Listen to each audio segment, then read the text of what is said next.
دوسرے نمبر پر بات ہے کہ نعتیہ کلام اگر بالکل ٹھیک ہو لیکن لہجہ گانوں والا ہو.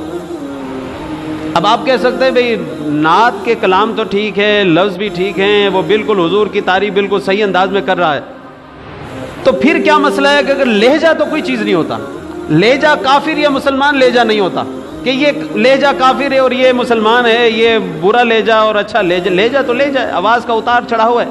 اس میں سے آپ کیسے کہہ سکتے ہیں کہ یہ لہجہ برا ہے اور یہ لہجہ اچھا ہے؟ تو سنیے حضور صلی اللہ علیہ وسلم کا فرمان. حضور صلی اللہ علیہ وسلم نے ارشاد فرمایا کہ میرے بعد کچھ لوگ ایسے آئیں گے جو قرآن کو نوح کی لہجوں میں پڑھیں گے اور یہود و نصارہ کے لہجوں میں پڑھیں گے اور فساق کے لہجوں میں، گناہ گاروں کے لہجوں میں پڑھیں گے. فرمایا کہ جب وہ یہ پڑھیں گے تو کیا ہوگا؟ حضور نے فرمایا کہ ان کے دل بھی اللہ کی گرفت میں ہوں گے اور جو ان کی حالت کو پسند کرتے ہیں ان کے دل بھی اللہ کی گرفت میں ہوں گے.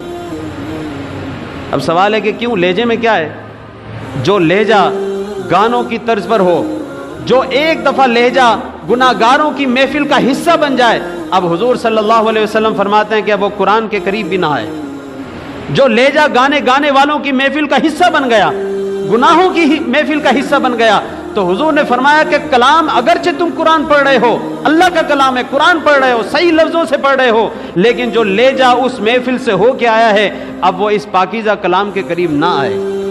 تو یہاں سے سنیے، یہاں سے یہ سمجھے یہ بات کہ کوئی لہجہ اگر گانوں کا لہجہ بن چکا ہے، اب آپ اس سے نعتیں پڑھیں گے تو وہ بھی حضور صلی اللہ علیہ وسلم کی بارگاہ میں قبول نہیں ہوگی. اس لیے لہجہ بھی بالکل الگ لہجہ ہو. نعتوں کا ایک زمانے میں بڑا خوبصورت لہجہ ہوا کرتا تھا، وہ پڑھنے والے دل سے پڑھتے تھے، دلوں میں اترتی تھی. اب تو یہ ڈسکو نعتیں ہیں، سارے ادھر ادھر سے گانے اٹھاتے ہیں، پرانے گانے سنتے ہیں. یہی نعت خان بھائی، یہ کیسے لہجہ آپ نے اپنایا؟ گانے کا لہجہ آپ نے کیسے اپنا لیا؟